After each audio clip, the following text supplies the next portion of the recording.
Welcome to the Authorpreneur podcast, where we talk to authors and business owners about how they are using books to market themselves and their businesses. I'm your host, Chris Green, and in each episode of the Authorpreneur podcast, we talk to a successful author and business owner to see exactly how they are using their books and author status to grow their businesses and serve their customers. We'll talk about what's working, the benefits of becoming a published author, and we may even come up with some creative new marketing strategies. In this episode of the Authorpreneur podcast, I talk with Tzachi Ozeri, the author of Monk vs. Monkey Mind, Becoming Aware of Your Thoughts to Manifest the Life of Your Dreams. Tzachi doesn't regard himself as a guru or a know-it-all. His ideas and life approach were forged by living life to the max and trying to make sense of it all. His writing is honest with no excess or words without real meaning. For 38 years, Tzachi felt lost. Then he started looking for how he got to where he was, and he changed his focus from the why to the how to help him reprogram his subconscious and create new habits for a new reality. He realized how he inherited his struggle with addiction from his parents, which further led him to struggling with relationships and having a consistent, stable roof over his head. One of those times, he became homeless and was sleeping in a van, overthinking his situation. He realized that he was blaming everyone else but himself for getting to this stage. He looked at himself in the mirror and realized the apple didn't fall far from the tree. His struggle became his passion, and he uncovered multiple ways to overcome his personal struggles and heal his past. His books share his story, and he hopes to inspire and help those who struggle to find their path. If you like a good story of self-discovery and redemption from someone who turned their story into a book, then I really think you're going to enjoy this episode. Well, don't overthink it. I did write that down. I found your author bio on your Amazon author page where Yeah. you were saying that, through your journey and your story in your life, you found yourself in places of overthinking. Yeah. And as an overthinker myself, I'd love to, for you to almost just start off by talking about, some of the ways that you've overthought, like through your life and your journey that have maybe at times hindered you, but then when like a realization of like, wait a minute, I'm overthinking, and now I'm able to think my way out of it, right? Instead of getting stuck in overthinking, it's like how do you break some of those cycles? So I think it depends on the mindset, because if your mindset is in a place where it's stuck, so it's going to be stuck whenever whatever comes up to your head. It doesn't matter if it's a good thought or a bad thought. But if your mindset is about solutions, then whatever you're overthinking, you make the bad sound good and find a solution how to overcome it. And that's basically what I usually do when a thought comes into my head and I can't get it out. I basically look at myself and say, okay, why is it there? What exactly I can do in order to move it or shift it or change it, or what's the solution? And that's how I basically, do everything in life. It's great to be able to like get out of like whether it's overthinking or just negative thinking patterns. Like I find it myself where like I end up obsessing and like almost questioning like why does my brain keep bringing this up, and kind of I forget that there are parts of my brain that I don't have control over.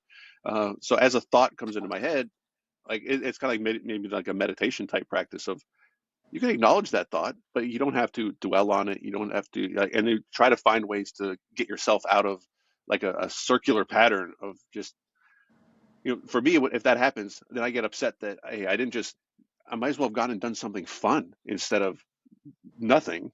But then the nothing makes me feel unproductive, which makes me go back to the negative thought, and it ends up being this spiral again. So at least being able to acknowledge that and understand that, yes, overthinking can be a part of just everyday life.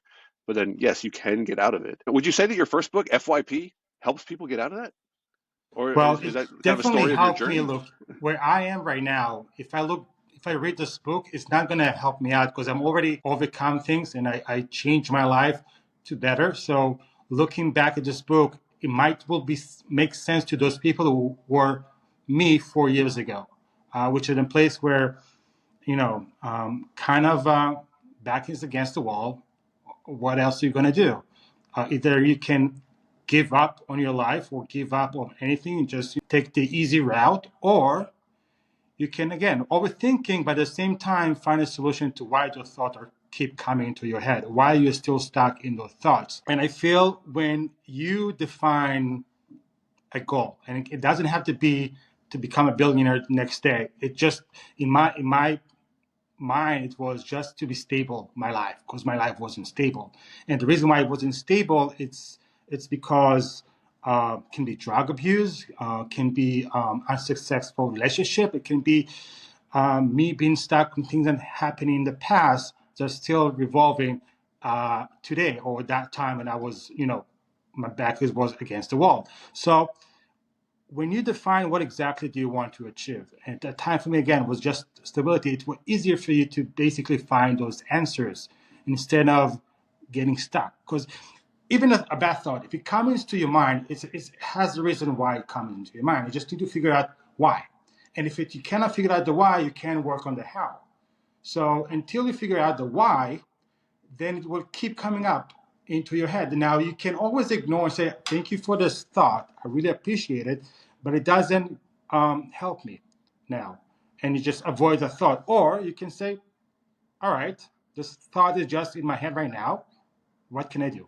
Why is there? Is it because of my parents' reality? Is it because of the pattern that I have between me and my parents? Is it because I'm related to some of their reaction to those kind of situation? Or is it something else?" It depends. It really depends on what exactly the thought is and what exactly you can do about it. Yeah, I think sometimes people might think they can do some things about past thoughts, and sometimes the only thing you do is just kind of acknowledge them and process them. Um, and what I hope people don't do is do the overthinking to where it becomes a distraction or it's affecting them in a negative sense of like, hey, I just spent 4 hours of my afternoon going over a negative thought kind of thing versus when you can actually kind of understand it and process it and be like, okay, I understand where that thought comes up. Like I get it. Like we can be friends. Bad thought, like it's not a problem, but I just don't want you affecting me, in a negative sense. I did see your Instagram post where you were talking about how you kind of had like these realization about your father and like when he was like, less involved and then more involved as a kid, right? And as someone with a kid right now, I've got two kids, 16 and 14. Yeah, Um, that that post really connected with me because I was like, I know my kids are looking at things that I'm doing, that my wife is doing, that anybody's doing, and from a kid point of view, they're not necessarily going to understand. So I always have this kind of trust and faith that like, hey, as they get older, they may understand that yes, even adults struggle with things, and adults do things that they might regret sometimes. But as a kid, they don't know that. I don't put any fault on them if they have like some weird reaction, like if I don't do something the way that they expected, or if they actually see an adult struggling with something that they don't understand. And from a kid point of view, they think they know what to do because teenagers think they're smart. I remember being a teenager thinking I knew everything. But then they say as you got older, you kind of understood some of the things that your dad was going through, and you can understand why he did some of the things. And it becomes like not necessarily just for even forgiveness, but also just acceptance. So then as yeah. you become an adult, you're like, okay, I understand this. And it's hard to pass on to the next generation because kids are, they're just inexperienced. They don't realize these things. So I mean that was, I really appreciate you sharing that because Thank you. it put things in perspective for me as well to like where I feel I do something to screw up.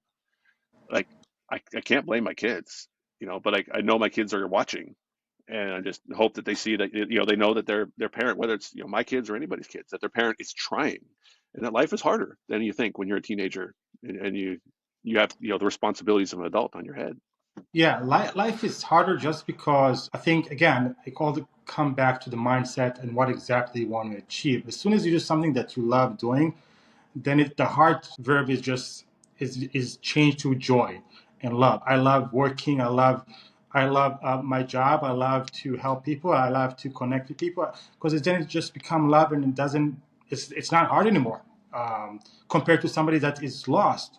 For a long time, I was what I call lost and found category. I was basically either trying to build somebody else's dream in order to be a partnership, and it wasn't. I'd never able to achieve that, or I was just lost with what I want to do with my life and got stuck. So if you are in this position, in that state of mind, in that time, it's really hard for you to not think, you need to work hard for it. You need to do more. You need to do, but it's not. The only reason why we think we should work hard is because maybe we compare ourselves to somebody else. And that's thing that we should not do. We should not compare ourselves to somebody else because you're not them.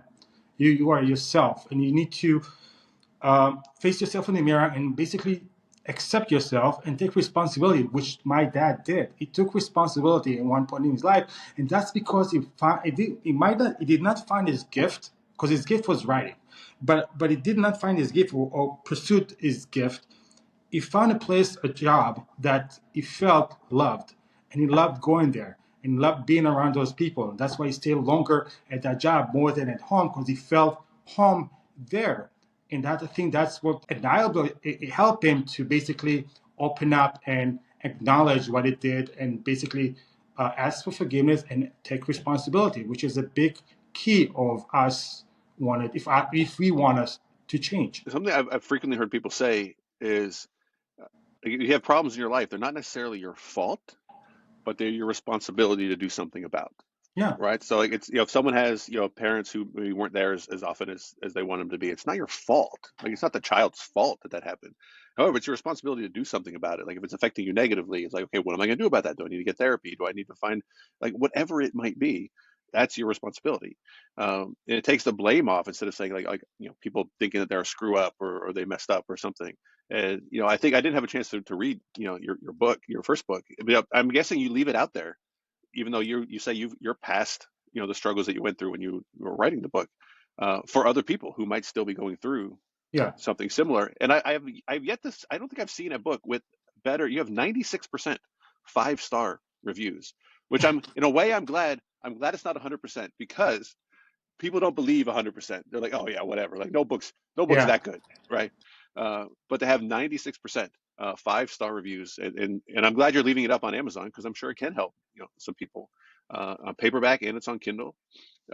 Even if kind of you're past that point in your life. Was this a self-published book, the first one that you Yeah, did? it was a self-published book. I actually signed up with a big company from UK, but it didn't work out. So I just, Pegasus, it didn't work out. So I decided to do it myself and just let out, because I felt it can and will change people's life if they give this book a chance. It helped me, to be honest. When I was writing this book, I did want to help people, and this is what was my first goal, to help other people. But in a way, I was helping myself, because it was I had so much inside of me that I had to let go.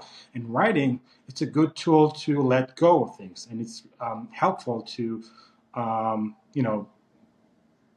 let it all out and move forward. And it's, while you're writing, you're also analyzing and also looking for solutions. So you give those solutions, trying on yourself, and approving this by, doing your own research and your own development. Stop looking at people stacks or people.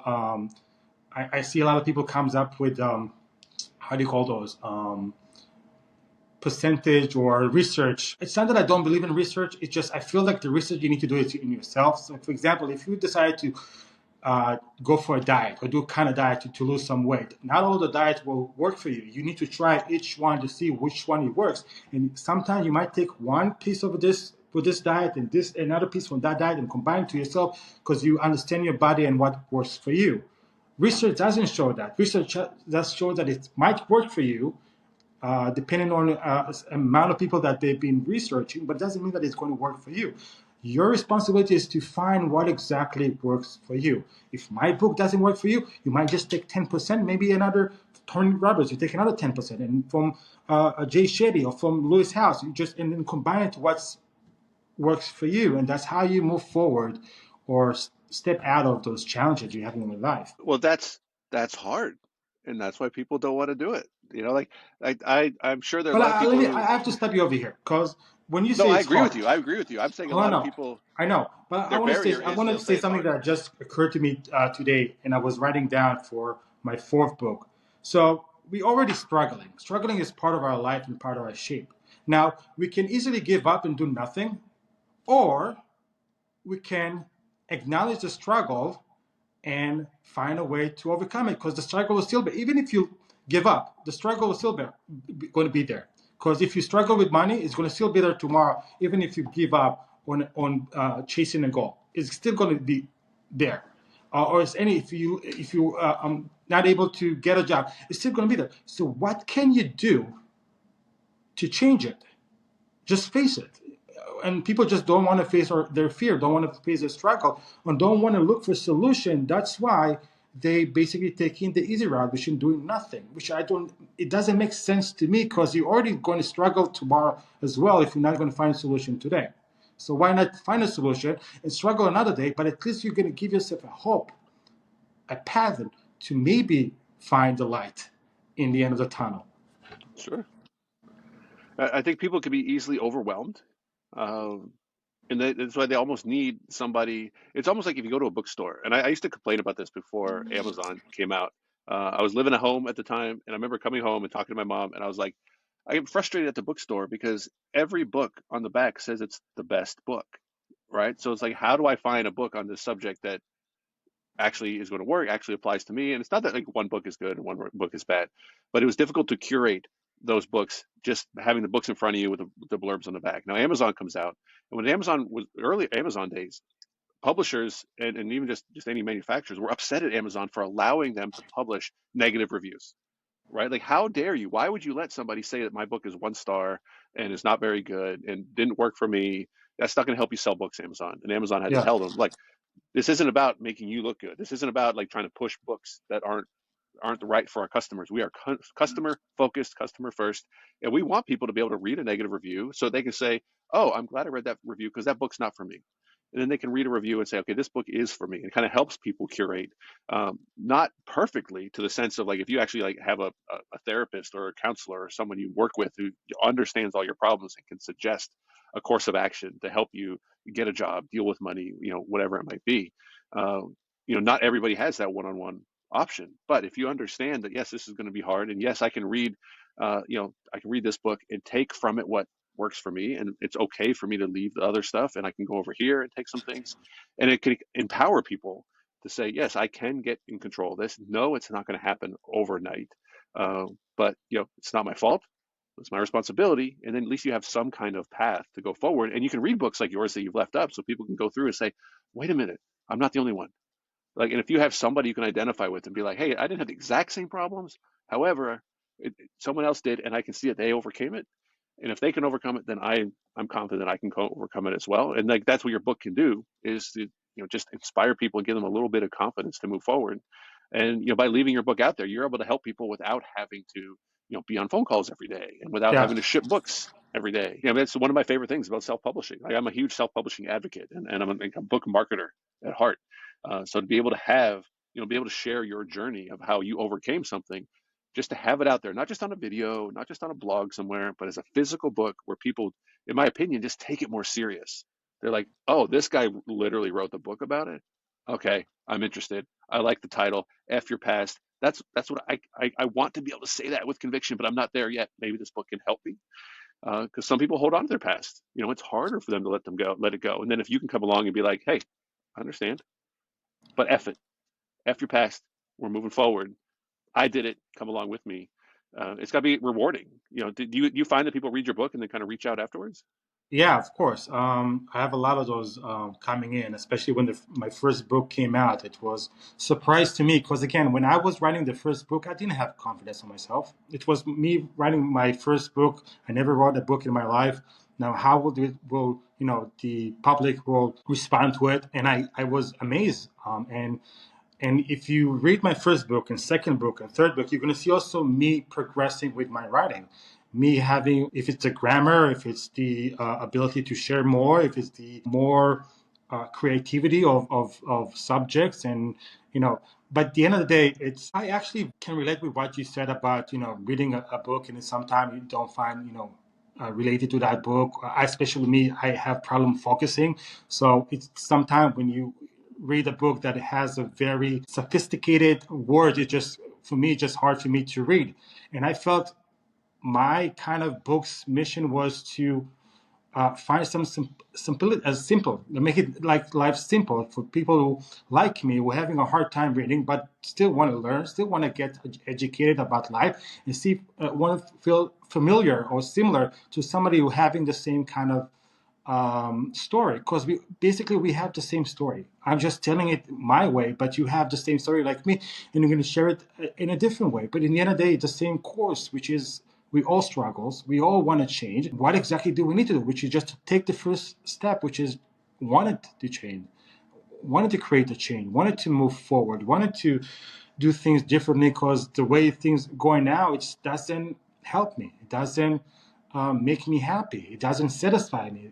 So yeah, this is where I come from with this. It's nice to like just almost have that epiphany of feeling empowered of like, wait a minute, some of this stuff is under my control. Not everything is under your control, but some of I the don't things that think are under your control. I'm control. sorry to stop you, but I don't think control is. I think control is an illusion. The only thing that we do have is the freedom of choice. Because give me one thing that you can control in life. You're going to tell me, oh, I can feed my body the way I want. But sure, you can. But as soon as you put it in your mouth, can you control how it's digest in your system? No. Can you? Do you know where this food coming from? Do you know how they've been treated before it came to the shelf? Do you know how long it was on the shelf? You cannot, because you cannot control anything. What you can do is choose to eat an apple instead of eating an orange. That you can do. It's a choice. Control, it's an illusion, and people want us to believe that we can control things, but we can't. No, I completely agree with you. Maybe I phrased it wrong. Of like, but you can control your choices. Like you have this internal control of like how you're going to interpret things. Okay. I have a history of interpreting things, and it goes back to my childhood of I really want to be liked. I felt if I was liked, I would be safe in a Mhm. sense of like I'm not going to get bullied, I'm not going to get picked on. So let me do all these things to make sure that I'm liked. Um, and that was like it kind of gave me like this sense of control. It doesn't work long term kind of thing because then you become a people pleaser and you don't you forget to put your own needs first sometimes. What I was saying with that, with going back to the beginning, how did you phrase it? Like I have control over my choices. Yeah, the freedom uh, we have is the freedom of choice. I don't control. For me, it's an illusion. You can't control anything. Even the fact that people think I'm looking for freedom. Freedom is doesn't exist as soon as you age a certain age, because you have responsibilities. So the freedom that you had as a kid is no longer exist. And now most of us do not have this freedom because of the reality that we were born to, which can be very you know intimidated, or I guess bad for some people. So you have some sort of other people telling you what to do and what not to do. So the freedom is not there. I think the only freedom we have is the freedom of choice. I give an example. When you decide the freedom of speech, right? You feel like you can say whatever you want. But today's modern world, I don't think you have a freedom of speech, because as soon if you post something in Twitter or on Instagram and somebody negativity dismiss this, it's not freedom anymore. Yes, he shares his own opinion, and you share yours. But if he disagree with your opinion and decided to say something about it, the freedom is already does not exist anymore. And the only thing is the freedom of choice. I choose to put this pause because I believe in that pause. That's why freedom that we have is the freedom of choice. yeah, I agree with that. I think where I was trying to go with feeling saying that I feel defensive, Mm-hmm. I have to acknowledge that from my childhood and then not get defensive. But it's a difficult choice for me. Not I want the choice, but it can be difficult for me to make that choice because I have to first stop, pause, realize that my first reaction, my my instinct is to be defensive, uh, and then like mentally use energy to make this choice of like not interpreting something as an attack to where I have to be defensive and deflect so that I'm not making myself vulnerable or anything like that. And I feel it does take like mental energy sometimes to to make these choices. Like it's easy to sit down and make a 100%. list and say like this is how I want to choose. This is what I want to do in this situation. I want to be like this, and then we have our history and our baggage and our childhood and trauma and all these things that get in the way of some of those things to where it's not a quick and easy process. And I've tried to, for myself included, realize that there are no shortcuts. These things take time. So if you realize, hey, I've been interpreting things one way or I've been making the wrong choices and I want to make these other choices, it's easy to conceptualize, but sometimes hard to actually implement. But when you understand that, yes, that's normal. And yes, it will take time. However, it is within your control. You are able to do these things. It's almost like knowing is half the battle. It was like, oh, okay, I feel better now that, every time that I've been failing, it's not, a fault of mine necessarily, but it's actually normal that it will take time, sometimes years, to be able to have a more desirable reaction to things and be able to make better choices, instead of identifying people as their choices. Like, oh, this is what you've done in the past. Well, you're this type of person. And then you internalize, you're like, well, it's not my fault. I'm just this type of person who makes these types of choices. It's like, no, you've got the whole thing wrong. You can make different choices. You don't have to, like, accept an identity of your past if you don't want to. Yeah. And then it gets complicated. Then life gets in the way, and people struggle and get bogged down. And this whole process is difficult, to the point where, like, you've written multiple books on this simple process of, like, you've got choice. Like, it, life is hard. Life can be hard again because look, emotions is something that we're going to deal no matter what. Even if you're happy and you find your goal, you find your purpose, and you love what you do, you're going to still struggle, and still emotion going to come. Again, the difference is the mindset, is what exactly your mindset is right now. And if it's a positive mindset, then the emotion will be there. It might take you even a day to get over it. But at the same time, it can be easier for you to figure it out. Again, the why and the how, which we talked about before. So life is hard because we can't find our purpose. And there is a difference between life and existing. When you talk about existing, is the idea of, I need a car, I need a place to stay, I need to have food, I need to clothes. And when you find life, which is more about mission and purpose, then it's easier. Then it's all the needing stuff is getting shrink, because you are motivated and you're driven by this purpose that you had, that the thing that you thought you need are still there, but it's not as extent that it was when you didn't have the purpose in life, because existence is needy. And if you don't find a purpose in life, then the need will always be there, and it will always going to be hard to get the car that you want, to pay rent, or to put food on the table, or to be there for your kids, or can be any other needy stuff that you can think about. Do you find that people feel that they have a purpose kind of put on them, either by society or by their parents, that maybe doesn't necessarily align with what they want to do, and that could create this kind of internal conflict? Did you cut out? Sorry. Yeah, I got cut out. Yeah. Say it So again. the question I was asking was, like, do you find that people may have some kind of internalized purpose that they feel maybe comes from society, maybe comes from their parents, that doesn't necessarily align with what they actually want to do, that could create some internal conflict? 100%. I'll go and stop you there because I have a lot to say about this. If you feel, and then talking to the audience, if you feel like you've been stuck for a long time, most likely it's because you're surrounded. The surrounding of people that you have are basically blocking you, although you don't. It doesn't seem like it. It seems like they are there for you. They're blocking you from achieving your goals or finding your potential in life. Now, why do I say that? For example, if you want to open a pizza place and you want to ask an advice from somebody who either has a franchise or somebody who just have a one location and might close it soon because it doesn't do well. Which one do you want to go to? Which one do you want to be around in order to understand how the business goes? You want to take the one that had the franchise, right? You don't want to go to the one that, about to be bankruptcy. So that's where the same similarity with the family and friends. If you have a circle of friends that are just going with the flow, or are not entrepreneurs, this is not the place where you want to be around or associated with, because they can block you, or not motivate you to be someone else or someone that you could be. That's big. I think, how many people do you think are in that situation and don't realize it? A lot of them. Right? I've They got don't realize it's they have a way out. 86% of us are in this the lost and found that I was 4 years ago. And I thought, to be honest, I thought my life was great because I had friends, I had a girlfriend, I had a paycheck, but it turns out to be not.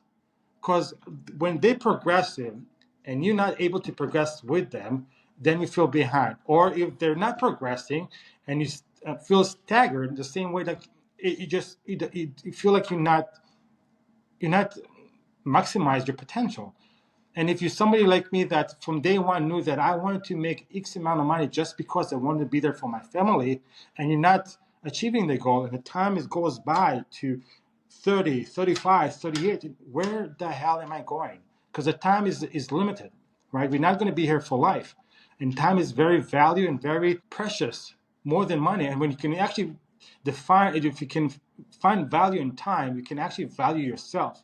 And if you don't value time, then it's most likely going to lose the time, and you're going to lose the time you're in this earth or something. I don't know. No, I think people can get distracted by, and again, it goes back to your past of like, I've spent so much time on this. I've talked to a lot of people, especially if they've got some kind of degree in something, and then they've worked in a field for so long to where they feel they can't change. Like they don't like Mhm. what they're doing.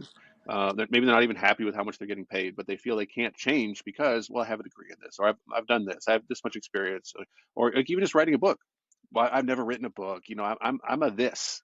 I'm not an author. And I'm like, I don't think there is no school for authors, right? Like you can be an English major, you can take a writing class, but there is no I majored in author. Like that's not like a real thing. Anybody can write a book, and with self-publishing now, anybody can publish a book. So there are so many.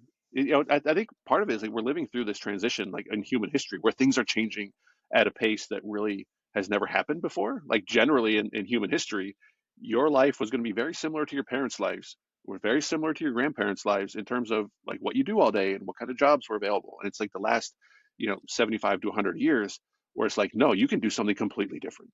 Like you Mhm. do not have to follow in your parents' footsteps. You can do literally whatever you want. And it's getting more and more and more that way to where, even just the idea of go to college after you graduate high school is like, it's an option, sure, but you certainly don't have to, Yeah, depending on what you want to do. And there's online learning. Like you don't have to stop learning just because you don't go to a university. yeah, Uh, and this rapid change can scare people. And I think it can also catch people off guard to where they're not aware of this is the only world that we've known, right? Like, but if we lived like a year, and then came back, we'd be like, whoa, there are some amazing things that we need to take advantage of that we just don't realize because, we're so used to it, kind of yeah, thing. It's a silly thing, but I still tell my kids, I get so excited about airplanes, like getting on an airplane, seeing an airplane like kind of flying low. I'm like, that is amazing. You know how heavy that thing is? And it's going 600 miles an hour. Like I can be in San Francisco in like 4 hours. Like that's insane yeah, in the arc of human history. Like if you tried to describe that to somebody 200 years ago, they would think you're a liar. Like yeah, if you showed it to them, they would think it came from another planet. yeah. But we take it for granted. Like we don't even like we shut the window. Like Charles Lindbergh took pictures of the tops of clouds when he was like the first person to cross the Atlantic. And the only people who got to see those pictures were really rich and wealthy people because they were the only people that could afford to see the pictures that had to be developed on film. And now, like, we close the window. We don't even look out the window. Like, who cares? It's just clouds. It is, I feel we lose appreciation for some pretty amazing things. And it's nobody's fault, right? It's just kind of the way that things are. But I try to remind myself of the amazingness of some of these things and remind myself to take choices that are going to help you get to where you want to be. And at the same time, help other people maybe, find that sense of wonder at the same time.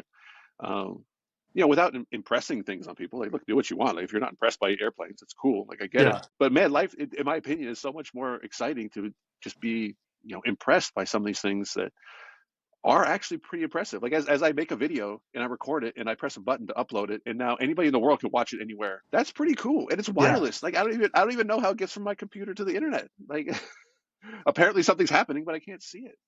uh, Amazing things that are out there. And I think you're similar in the sense of like you want to things that you've learned, things that you find interesting, things that you've overcome, you want to share with other people so they can if they struggle with something, they can overcome it the same way. And through self-publishing, which is again one of my favorite things, you're able to leave stuff out there even if you move past it, right? It's like I know you're on to your new book, which has been out. I don't know if you call it new. Would you still call it new? It's been out almost 200 days. to Monk the versus monk Monkey Mind. versus monkey mind. Yeah, it's well, it's the newest one that it's been published. Let's say like that. But there is one that I'm working right now, the third one, which is about to be published in the summer. Actually, we talked about big companies. The company that helps me to bring into light is basically the same company that works with Doctor Joe Dispenza and Lewis Howes' last book. So for me, it's an established just them wanting to work with me, just in another layer of that I'm going to in the right path for myself. But this is going to be the newest one, and it's going to be out, like I said, in the summer, close to the summer. So it's not on Amazon yet for pre-order? No, not yet. It's going to be called The Tree of Life, and it's all about my experience as a child, and I'm comparing myself to my parents, and especially to my mom, because I was close to my mom, and see how our reaction to life is similar. Although I added a few layers with drug abuse and other things that happened for me personally, it's basically the same. And if you dig in more to my mom story, you realize that it also came from her parents. So yeah, it's very exciting, and I think that is going to be, not to put any shade about the rest of my book, but this one is going to be an open-minded for a lot of people, and hopefully a bestseller, which this is why I'm aiming with this book. So yeah. Well, if I can help you achieve bestseller status in any way, I would be more than happy to do so. It's not being self-published. You're using a publisher for this one? So it's a self-publishing, but the company that I'm working with offer me, because of I have already two books out, and this one they offer me to try to get a deal with a bigger company, and put it all together and send to a few companies. It's something, again, I'm thinking about it. At the moment, it's going to be self-published again, but if things change, I might take this route as well. So we'll see. Well, it's good to have options, and you don't have to, make any choices right away. Yeah. Um, with KDP, you use KDP for your other ones? I'm not sure what KDP is, to be honest. Kindle Direct Publishing. So it's Amazon's like in-house No, self-publishing. I'm not sure what they are using. My last few books was EBL, which is a company that works in all over the world, and they're basically a small company that been bought by a bigger company, one of the biggest companies in Spain, in Madrid. I forgot the name of it, so I apologize. But they basically published my first two books, and been, I was online in Barnes and Nobles, Kindles, Amazon, Apple, and Google Play, and many more. I just don't remember on top of my head, but it's all over the place. Same with my second book. The third one, I don't know. I don't have the details, so I can't really tell you what they're going to use. Because again, it's a new relationship with those companies, with this company, which is a Story Yeah. Builders, if you want to know. No, I've heard of them. I've got all the links here from the EBL website to Amazon Yeah, Kobo, Google Play, Casa de Libro. Um, it's good to have. I talked to somebody who kind of made a great uh, analogy of like not putting your book only on Amazon, because I work with a lot of self-published authors yeah, who they're happy to be on Amazon. And for me, my books are only on Amazon unless like Barnes and Noble picks it up, and sometimes third-party sellers will actually source it from Amazon and sell it on other places. yeah, But for my books, generally they're buying it because they know me and they're going straight to Amazon to buy my book. However, if you only promote Amazon as the author through your own website, that can actually turn off sites like Barnes and Noble and these other sites who are like, "Hey, if you're only going to push people to Amazon, like why should we work with you?" yeah, And I'm like, "That's a good point. That's a good point." So I'm kind of rethinking my strategy around that. Although I do think for most, especially if it's someone's first self-published book, just getting on Amazon is an accomplishment in itself, yeah, and it's not exclusive and it's not for life. You can always change things and do something else. But I do try to steer people away from their first book, first experience, low budget. I got to be on everywhere. I saw somebody post, how do I get my book into Target, and how do I get my book onto the shelf at the bookstore, at the library, or at the airport? yeah, And I'm like, slow down. You haven't sold a single book. Why do you think that the airport bookstore is going to yeah. carry? I know there is a limit. You need to sell at least 1,000 copies before you be on any bookshelves anywhere. But Yeah. to be honest, my second book did get to a local New York spot on the shelf. It's called I forgot the name. I forgot the name, to be honest. That's I'm sure you'll think of it. Don't worry. yeah. Sorry about that. Well, But tell us more about like the monk versus monkey mind, and kind of maybe the transition from your first book to kind of how it led into your second book, which again is going to lead into into your third book. Like, would it make sense to sell it almost all together, like as a trilogy, or like, hey, if you buy my new book, I'll give you the Kindle so version of the other two? so I see my books as a reality show, and if you're someone it's basically, again, it's my stages of life and how I see things in each stage. So if FYP was, the stage that I need to get out of for my past, then the monk versus monkey mind. Okay, the thought that we talked about earlier, why there is there, and how can I change it? So you start using your conscious instead of your subconscious and reprogramming your mind. And then when you're able to do this, you're able to go back to my third book, which is you're able to go back to the childhood, which the third book talked about, and accepting, understanding, and forgiving to my parents, and sharing my basically my story. And now, it's a different ball game now. It's a different state of mind that I have right now, and whatever I did before doesn't necessarily apply to me today. So, but for some people, they have the need of my dog. Is that a dog? Yeah, sorry, my I'm bad. guessing that's a small dog. It's a Tiny small dog. dog. She's playing with the. Sorry about that. Shelly, no. No, it's okay. It's okay. Sorry. So yeah. So again, to my third book, I think that the reason why I say my third book would be the best one, because my third book can be, everybody in any stage can read it and it makes sense to them. But for some reason, my first book will not make any sense, because if you're not in a stage of looking for getting over your past and you already passed your past, my first book will not be for you. And if you're somebody that already changed your habits or know how to change your habit, my second book will not be for you. So yes, every book has its own unique style and reason and answers to life, but not all of us can relate to that because we are in a different state of mind. That makes sense? Oh, sure. Yeah, I would say one thing that I currently struggle with is if I'm like kind of reading into like monk versus monkey mind of I've got my conscious thoughts and my conscious desires and my conscious, ideas.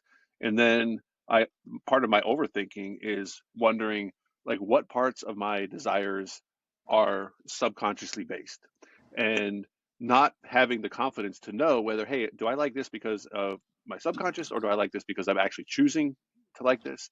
Um, like I don't know if this is a great example, but like I basically don't drink, but if people are around drinking, then I'm happy to drink with them. Like I don't drink to get drunk, but like it's definitely like a social kind of thing.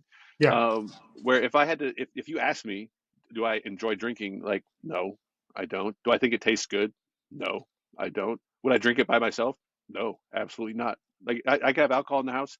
If nobody comes over, it will not be drank. yeah, Like without a doubt, right? Like I understand people get addicted to alcohol. I don't understand that because I don't feel an addiction towards it, although I know what people do get addicted to it. yeah, Um, so I think like is this like a subconscious thing? Like why am I doing this at all? Because if people are over here having a drink, I definitely feel this draw to have a drink, even though like I don't like the taste of it. I don't necessarily even get anything out of it. And then my brain would love to overthink it. And it'll just, is this subconscious? Is this, instead of like, who cares, man? Like, if you want to have a drink, have a drink. If you don't, don't. And it's like this, the idea of knowing that some things that are subconscious that are potentially driving you almost drives me crazy. It's yeah, where I get in like a spiral thought pattern where it's like acknowledge it and like just move on from it. And, like, and something like that is kind of like like not a huge topic, not really affecting, your life, but there can be some other topics like, what do you want to do? Like what do you want your goal to be for this year? What do you want to achieve in life? And it's like, well, what do I, as I feel as a person, want to achieve versus what am I thinking I'm supposed to achieve based on childhood and expectations and society and parents and that unknown. And I also got diagnosed with ADHD, which doesn't help with the overthinking part. yeah, Just sends your brain into a spiral. Um, is that would your book help me with that? yeah. Of It course, feels my book like I is get like two. my first book is all about that, and my second book is also all about that. But again, Yeah, it's depending on where you are in your life. Because if you don't have any idea what you want to do with your life, then my first book will be the right thing to read right now. But if you already have a solution of what you want to do, and how I get over my thoughts or the thing that, or my habits or thing that comes up in my mind, my second book will be, because I had some stuff stuck in my head for a long time, not understanding why. For example, there is a Jewish saying, "Avot achlu bosel shinei banim tichena," which means basically our dad sins our children suffering. Now, why it's stuck in my head is because I needed to share this sentence with people to make them realize that the reality that the parents build might be the reason why we are suffering. They might not doing it in a direct way, but it is creating us some trauma and we not realizing. So this sentence was with me from day one since I learned about this. And I didn't understand why it's so stuck till this day. It was because I needed to share, to inspire people. But that kind of really hits home in a sense of I'm sure that I'm doing things like as a parent that are suboptimal, that aren't perfect for my kids. I'm sure I've let them down in some way, and I try not to dwell on those things because like no parent is going to be perfect. But I do try to like have a little bit of peace, knowing that like I do feel like I'm trying my best. I do feel I want what's best for them, and if they grow up and they're like and they you know don't like something that happened and say like I didn't like how growing up my parents did this, so I'm gonna do something different. I am cool with that. I'm like, please, please, please be better than me, kind of thing. Um, and sometimes I think people get caught up on that. They're like, where they don't want to admit something like that. It's like, no, I want my kids to be better than me. I want my kids to even tell me what I could have done better. Mm-hmm. And maybe that's a better way of phrasing it instead of saying you did something wrong, because I think that can imply intent. Like I didn't intentionally do anything wrong. Yeah. I'm sure I did something wrong, but just not intentional. Yeah. And then generation by generation, you can get better to where we can look back and be like, man, can you believe what our great great great grandparents did? Um, they didn't realize was actually having a negative impact on us. But now that we realize that, we stopped doing that and we do things this way now, and without blaming the great great great grandparents, because they were doing the best that they thought, and like And giving then people the knowledge. benefit Yeah. of the doubt. Very rare that someone is doing something negative like on purpose with the intent of harming somebody. Like very rare, possible, but very rare. For the most part, people are trying their best. They're doing things because they think that's what they're supposed to do. Yeah. No, I like that phrase. I'm gonna remember that. Just over time, generations just get better and better and better. Or they can, like by stopping some cycles of, I think the not only way necessarily all for the way us to to trauma. stop it, I think the only way for us to stop this is if our parents understand how to explain it or to take responsibility for their actions or accept themselves. Because if they don't do those few steps, it will be hard for the kid to realize that it was just a phase in their time. And if you don't have the support, if you're not reading self-help books, or you don't have a psychiatrist that can tell you this, or somebody else that can help you understand it before getting to the age where you feeling lost and unwelcome or used or all those kind of feelings, then it's difficult. It was difficult for me for 38 years. But I also added drugs to the cycle. So it's the drugs took me off, and the emotion was raised high, and it was hard to slow things down, take a small breathe, and understand things. It's when I feel like the drug is not doing well for me and not supporting me, not helping me in any way, any shape or way. That's helped me to not wanting to do drugs. And then when you stop doing the drugs, you start, okay, what can I do now to improve myself? And then it goes, you're adding another way and another way and another solution. And that's and I think that's the case when it comes to parenting. Not all of us getting bored to Tommy Robbins or any kind of people that in this mindset that they can help their children or can give them the space on or can give them the solution or stories that help them gonna grow and find their potential. Some of us are caught up with our own problem and we just it's like a horse. It has those two things it cannot see left to right. Yeah, the blinders. Yeah, Yeah, no, that can happen to everybody. Uh, no, I think by having your books out there, yeah, I mean, you just always know that they're out there and hopefully can help somebody who might be going through something yeah, similar. I hope more people, use the power of self-publishing to share their stories, especially if they've encountered something that they've overcome and they've learned some kind of lesson. I've heard someone say there's like two types of wisdom. There's the wisdom you can learn from other people, and there's the wisdom you have to learn through experience. Like you have to make mistakes. I've told this to my kids like for forever, is like please learn from either my mistakes or other people's mistakes. Like learn things without having to make that mistake. But at the full, like I totally realize there are some mistakes that they will have to make on their own. They're not going to listen. They're going to think that someone else is wrong, and they're going to have to do something, and then realize it was a mistake. And hopefully, some of those mistakes aren't too bad of a mistake, right? yeah. Like something like, hey, I lost some Well, money, or like I I don't wasted think mistake. time. I don't think mistake is bad as long as you understand that the mistake is necessary to shape your life and understanding what I did wrong in order to not to do it again. Mistakes again, struggle, everything is a way of shaping. It's just the mindset of how we look at those mistakes. That's what's make us different or make us unique than anybody else. Well, I completely agree. Every mistake or every failure is something you can learn from. And I heard someone say you don't learn anything from success because, like, if everything kind of works out, like you didn't learn anything. But the failure is where you learn what doesn't work, so that you can like stop doing that and do more of the other thing. And yeah, the mistakes I don't want them to make. I don't want them like, hey, is it a bad idea to cheat on my wife? I don't know. Like people say that, but you know what? I'm gonna try it just to see. Like, no, maybe just take everybody's advice and don't cheat on your wife because Yeah. that's not going to be one that like, oh, you learn from experience. Hey, everybody, I learned from these, those types of like, I just want that, like the small mistakes that just don't devastate them, and at the same time, a lot of things are outside of my control, like especially as they get older, they make all their own decisions. They're going to be independent. As a parent, of course, you always want what's best for them. So you want them to be able to, avoid, like learn from other people. Like you saw some dumb things that I did, so don't do those. Like Yeah. you've learned that, like, hopefully. And if not, if they have to learn it the hard way, it's just not too devastating, or it doesn't have too much of an expense that goes along with it. Again, knowing it's also outside my control. So you do your best as a parent with the best intentions. So I guess I got kind of two author type questions for you. It's Mhm. like, as now that you're a published author and you've been a published author for a while, um, how has that kind of affected things in your life? Like, do you notice some benefits? Either as a marketer or just in general, of having published author status compared to if you're trying to share your story without having a book.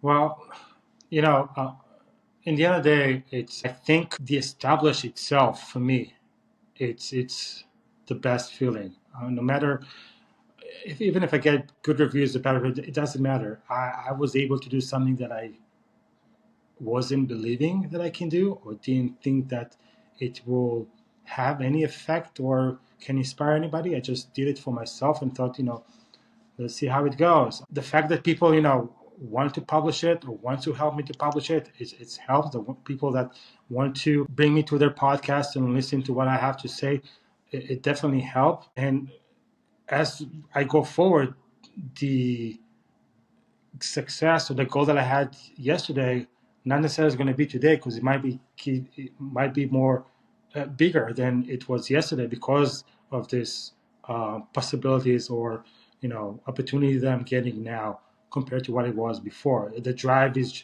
instead of being on second gear is going to third, fourth, and maybe fifth in order to see how much I can inspire or touch or change at the same time. I love the fact that you say, like, I published it for myself, right? To see if this is something I could do. I challenged myself. I knew this was going to be a big project. Like, becoming an author is a pretty significant feat in today's world. And if other people can benefit from it, like, that's even better. Because I do recommend that for people. It's like don't chase trends. Like if someone's like, hey, I heard crypto's hot, should I write a book about it? And I'm like, no, you shouldn't. You don't know anything about it.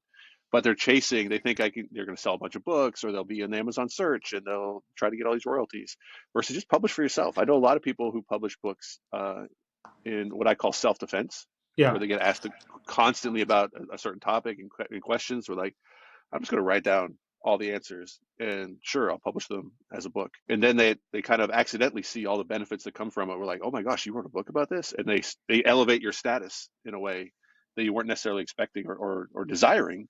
But you can acknowledge after the fact and be like, oh, Yeah. I understand that people see authors, they elevate your status. And I'm going to add something to what you just said because when I was writing my book, I've been reading a lot of books, and I felt like the message is there, but it's just too long in order to get to the point.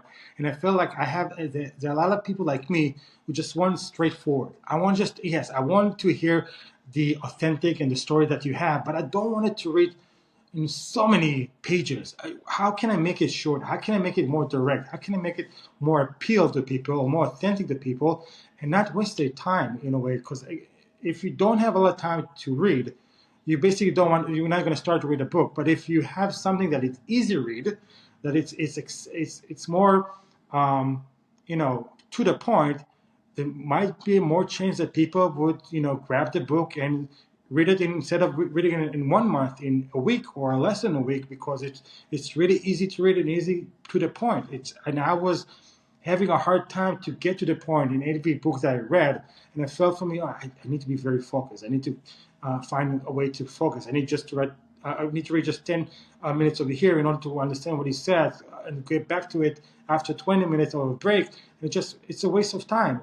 Why not to find a way to make life easier? And I think in every business, if you have an idea, it's all about how can I make this idea better in order to open my own business. It's the same with books, it's the same with businesses, it's the same anything in life. How can I make it more easy and appeal, and that can create a service that people will want and would buy or would choose to hear or listen. It's tough. I understand completely what you're describing, and there are so many aspects and dynamics that go into that entire process of uh, because I completely agree with you. Like, and I've been trying to think of we should make books should be shorter, and I think for a long time people had this expectation that books need to be like at least 200 pages, 250, 300, and that comes from an older kind of mindset where all the books were in stores and Yeah, people were going to pick them up before they read them. But people also generally identify with stories. So yeah, you probably notice in a lot of books they tell a personal story or an anecdotal story, and then they pull out the lesson and then they go on to the next chapter. And if you just gave the lesson, a lot of times people are not going to identify with it. Their brain's not going to make these connections until you put it into a story because of however we got here in terms of like evolution and or whatever. Uh, humans identify with stories, right? If you start telling someone a story, the brain wants to hear the end of it, and if you don't hear the end of it, your brain's like, "Come on, man! Someone started a story and didn't tell me the end." And yeah, we pass down traditions through stories. I mean, that's just kind of hardwired into humanity, which is why people put stories to demonstrate a point instead of just making like 12 chapters with 12 sentences, with all of which may be true and all of which may be life impacting in the right context, but without the story, then the book has to end up being longer. So we have to fight against this. It doesn't need to be that long. How can we make the story as short as possible? How can we, have something that people are going to, be able to identify with human psychology? yeah, And it's this massive, I do think we are ripe for change to where people will be like, hey, I just need a short book. I just need one story and one lesson. With KDP, the minimum page count is 24. So that's 12 pieces of paper. So you could publish a physical book that's only 12 pieces of paper and have, the first page says, this book is short for a reason because I value your time and as much as you do. And I have one thing to get across and this and this. And you can make the book very inexpensive and kind of use that to either get people onto an email list or to build a community or to, point people towards your other books, whatever it might be. I do think that you're absolutely right. There's this big opportunity to make shorter, punchier books, straight to the point, take out the fluff. You don't need it to be a certain thickness. My first book was way too long. It was basically two books in one. It was too thick. I was like, no one's going to read this. It's way too long, right? It was good, but it was too long. So I yeah. rewrote it and took out a whole bunch of stuff. And I very much put the important stuff at the beginning because most people are not going to get to the end. And it's things you got to learn over time.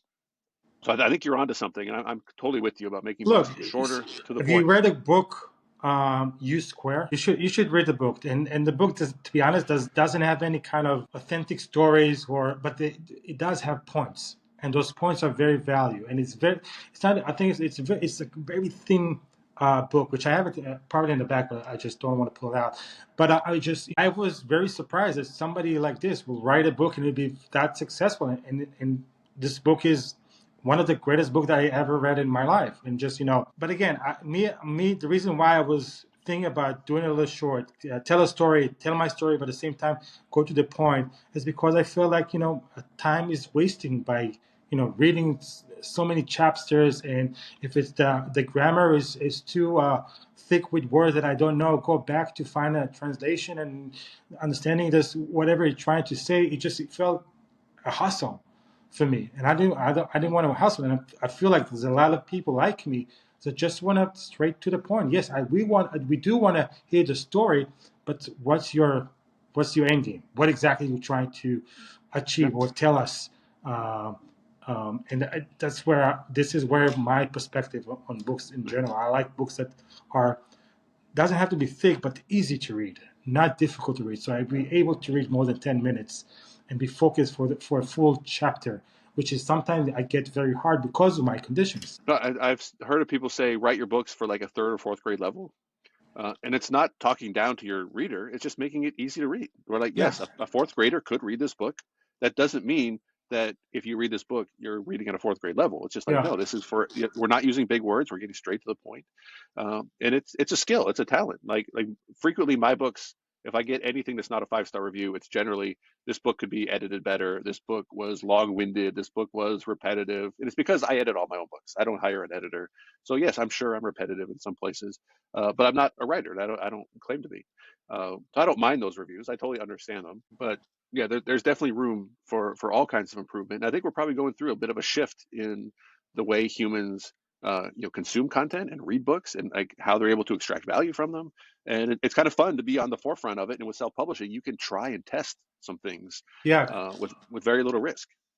Because I feel like a lot of people that, especially self-helpers, are not writers. Those who are now very famous, if it's Lewis House or Jay Shetty or I don't have Mel Robbins. They're not really writers. They became writers because that is another option for them to market themselves. But they're not true writers.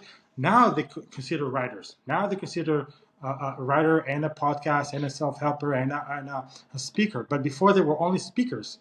And I think that's opened a lot of doors for people like me who want to, share the story or inspire people. What's his name? Robert Kawasaki. He wasn't a writer. He's a businessman, but he felt like his knowledge and his experience will help people by putting in the book. So the Rich Dad Poor Dad did very well, and he was not a writer, but he found people that helped him in order to create this amazing book, which I feel like people see it as a finances book, but I actually feel as a self-help book where you have two different dads in two different lives, and he chose the rich dad and risky instead of choosing the path of his real dad, and which is more safe wise. He didn't want to go safe, he wanted risk things.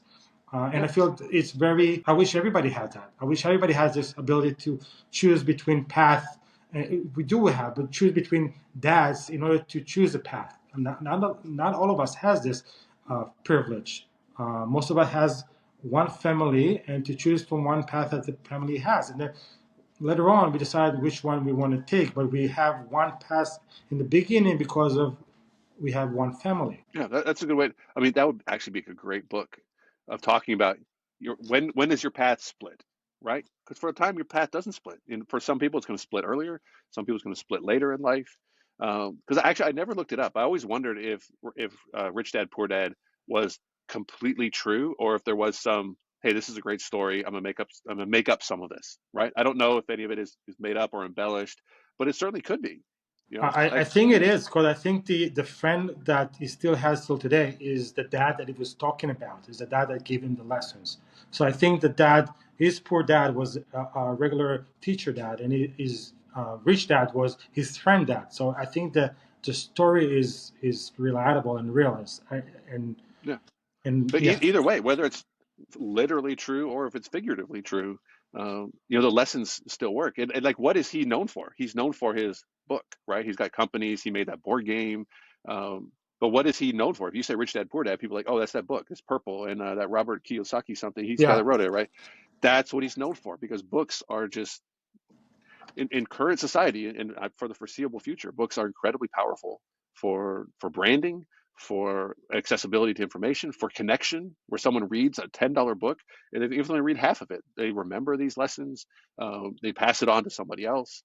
Uh, like the books are incredibly powerful, which is why I recommend so many people either write your story, get something out there, especially if you're using it for business, yeah. something you want to give away to build an email list or build a community, or if you're offering different services. Books are incredibly powerful. So I'm super glad that you've published. You got your new book, coming out.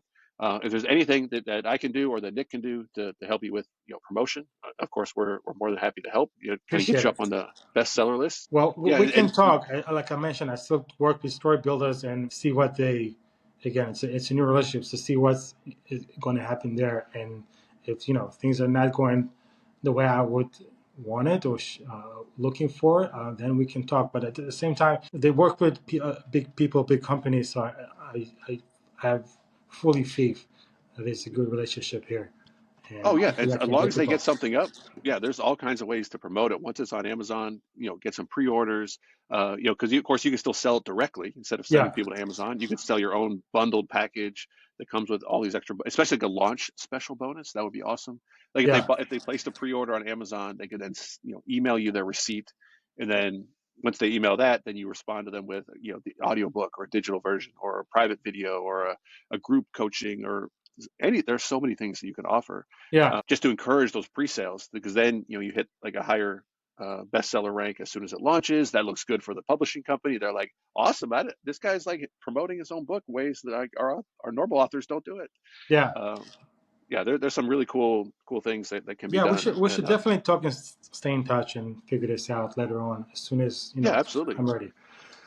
No, you got a message that more people need to hear, so we'll do things. So Appreciate it. for people who want to learn more, other than just going to Amazon and Googling you and finding your books, where's the best place for people to find more information about you? Instagram. To be honest, I am a big fan of Instagram, and You've got a one good of following on Instagram. yeah, thank you. Yeah, Instagram is my because to be honest, I don't like to be on social media, and I know I'm doing this right now, but I'm more comfortable one-on-one and actually doing instead of just talking in front of cameras, creating content. So I just choose one app, which is the Instagram, and I'm focusing on inspired there. If something else come in, and if I can add a few things in other websites and stuff like that, maybe later on. But at this point, just Instagram and online.